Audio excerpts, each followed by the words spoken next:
नमस्कार, आपने देखना शुरू कर दिया है द एंगल और मैं हूं आपके साथ छवि अवस्थी। चलिए सबसे पहले नजर डालते हैं आज की सुर्खियों पर।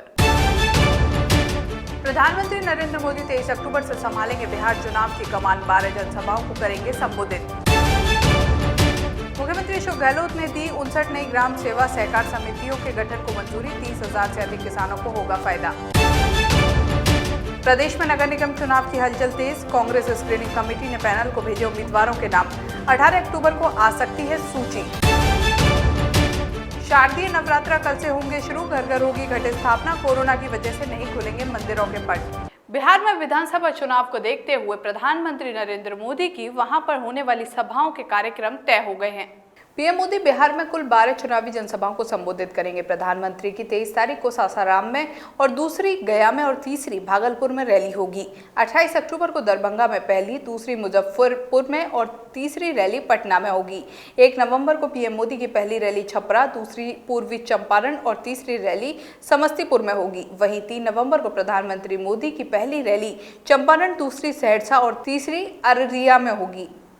बिहार में विधानसभा चुनाव नजदीक है, ऐसे में राजनीति भी अब गर्माती जा रही है।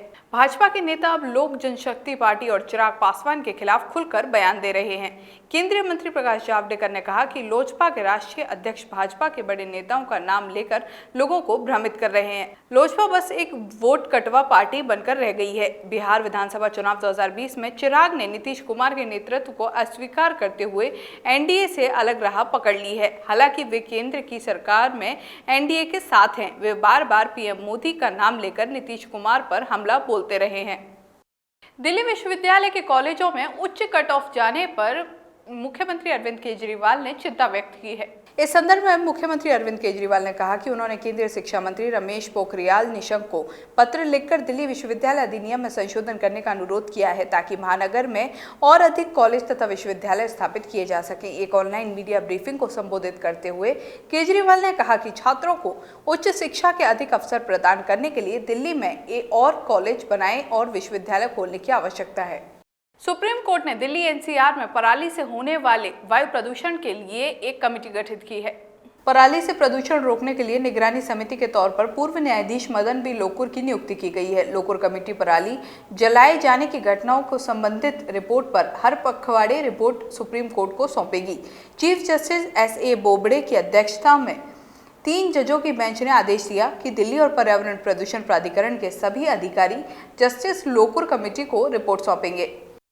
चलिए बात करते हैं राजस्थान के मुख्यमंत्री अशोक गहलोत की। राजस्थान की गहलोत सरकार ने सहकार समितियों का दायरा बढ़ा दिया है। राज्य सरकार ने प्रदेश में 59 नई ग्राम सेवा सहकार समितियों के गठन को मंजूरी दे दी है। प्रदेश के 17 जिलों के ग्राम पंचायतों में इन 59 नई ग्राम सेवा सहकार समितियों के गठन को किया जाएगा। इससे करीब 30,000 किसान जुड़े हैं। ग्रामीण लंबे समय से इनकी मांग कर रहे थे। नई सहकारी समितियों के गठन से इन इलाकों के किसानों को काफी फायदा पहुंचेगा। राजस्थान सरकार ने एक बड़ा फैसला लिया है। दरअसल चुनाव ड्यूटी के दौरान यदि किसी कर्मचारी की कोरोना से मौत हो जाती है तो उसके परिवार को 30 लाख रुपए दिए जाएंगे।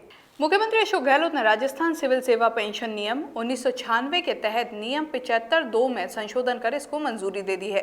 यह प्रावधान राज्य में लागू होने के बाद पंचायती राज संस्थानों के आम चुनाव के साथ ही भविष्य में होने वाले चुनावों में ड्यूटी के दौरान कर्मचारियों की कोविड-19 से मृत्यु होने पर यह राशि उनके परिवार को दी जाएगी। उल्लेखनीय है कि राज्य निर्वाचन आयोग द्वारा पंचायती राज संस्थानों के आम चुनाव में ड्यूटी के दौरान कर्मचारियों की कोविड-19 मृत्यु होने की दशा में 30 लाख रुपए का अनुग्रहिक अनुदान दिए जाने के प्रावधान को राज्य में लागू किए जाने के प्रस्ताव भेजा था, जिसे मुख्यमंत्री ने मंजूरी दे दी है। प्रदेश में नगर निगम चुनाव है, ऐसे में नगर निगम चुनावों में सरगर्मियां तेज होना भी लाजमी है। यही देखते हुए प्रदेश के 6 नगर निगम चुनावों के लिए सरगर्मियां तेज हो गई हैं। निगम चुनावों को लेकर कांग्रेस स्क्रीनिंग कमेटी की जयपुर में बैठक हुई। बैठक में यूडीएच मंत्री शांति धारीवाल, परिवहन मंत्री प्रताप सिंह खाचरियावास, एआईसीसी पर्यवेक्षक तरुण कुमार और पूर्व महापौर ज्योति खंडेलवाल सहित कई नेता मौजूद रहे। स्क्रीनिंग कमेटी ने विचार विमर्श के बाद पार्षदों के नाम का पैनल एआईसीसी पर्यवेक्षक को सौंप दिया। इस मौके पर मंत्री प्रताप सिंह खाचरियावास ने कहा कि हम भाजपा के खिलाफ ब्लैक पेपर लाएंगे। इन्होंने बीमारी को धर्म में बांट दिया है। पट्टे देने का काम कांग्रेस ने किया। नगर निगम चुनाव जीतने के बाद कई बस्तियों को पट्टे जारी करेंगे। धारीवाल ने कहा कि झगड़े तो भाजपा में हैं, इनके यहाँ तो मेयर तक बदले गए।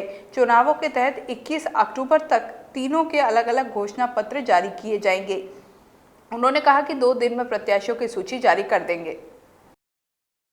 कल से हर घर में माता के जयकारे लगेंगे। शारदीय नवरात्रि कल से शुरू हो रहे हैं। 9 दिन तक भक्त मां दुर्गा की आराधना करेंगे। हालांकि कोरोना की वजह से इस बार वो धूम देखने को नहीं मिलेगी जो हर बार होती है।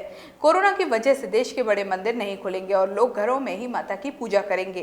पहले दिन मां शैलपुत्री की आराधना की जाएगी। नवरात्रि के प्रथम दिन घट स्थापना का शुभ मुहूर्त प्रातः 6:23 से 10:12 तक है। वहीं इस बार डांडिया की धूम भी नहीं रहेगी। चलिए बात करते हैं जोधपुर की। जोधपुर के ग्राम पंचायत बिराई में पहली आम सभा हुई। आम ग्राम सभा की अध्यक्षता सरपंच मन्नाराम सारण ने की। ग्राम विकास अधिकारी सुरेश कुमार नारोलिया ने बताया कि बैठक में टूटी फूटी कच्ची सड़कों के प्रस्ताव लिए गए। ग्राम सभा में कोविड-19 की गाइडलाइंस की जमकर धज्जियां उड़ाई गई। ग्राम सभा में ग्रामीणों ने ना तो मास्क लगा रखा था और ना ही सोशल डिस्टेंसिंग की पालना की थी। वहीं ग्राम सभा के दौरान ग्राम विकास अधिकारी सुरेश कुमार नारोली और उप सरपंच प्रतिनिधि ओम प्रकाश राव के बीच जमकर तू-तू मैं भी हो गई। राज्य सरकार के निर्देशानुसार मनरेगा की वार्षिक कार्य योजना वर्ष 2021-22 की तैयार की गई है, जिसमें नालियों की मिट्टी खुदाई कार्य लिया गया है और गैर सड़कों का निर्माण कार्य लिया गया है और व्यक्तिगत लाभ के टांके जो SC, ST और BPL परिवारों के हैं, जिनके अंदर टाका, मेड़बंदी और पशुओं का टीन शेड बनाया जाएगा। इस बुलेटिन में बस इतना ही। अगर आपको हमारा ये वीडियो पसंद आए तो हमारे चैनल को सब्सक्राइब करना ना भूलें। नमस्कार।